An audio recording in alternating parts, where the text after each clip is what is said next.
Welcome to our channel. Today we how to register with Moralis, full guide step by step clearly. To register with Moralis, start by opening your preferred web browser. In the address bar, type www.moralis.io and press enter. Once the Moralis homepage loads, look for the Get Started button, usually located at the top right corner. Click on the Get Started button to proceed. You will be redirected to a new page with options for signing up. Choose the registration method that suits you best. You can register using an email address or a social media account. If you choose to use your email, enter your email address in the designated field. Create a strong password and enter it in the appropriate box. Make sure to read through the terms and conditions. If you agree, check the box to accept them. Next, click the Sign Up button to submit your registration details. You may receive a verification email shortly after registration. Check your email inbox for a message from Moralis.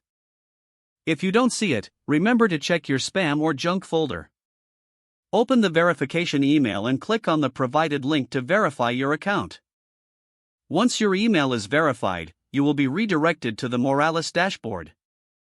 Log in using the email and password you just set up. After logging in, take a moment to explore the dashboard and available features. Familiarize yourself with the user interface and available tools.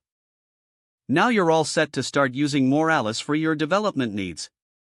If the page does not load, refresh the browser or try again in a private or incognito window. Make sure you are using the correct email address, then retype it carefully to avoid small typos.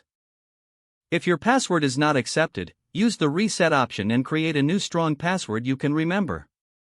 Check your spam folder for verification or security emails, then complete any requested confirmation steps. Enable two-factor authentication if available to improve account security and reduce unauthorized access risk. After signing in, review your profile details so your contact information and settings are accurate and current. If you see an error message, note it down and try again after restarting your device and internet connection. Don't forget to like this video and subscribe to our channel for more step-by-step tech guides.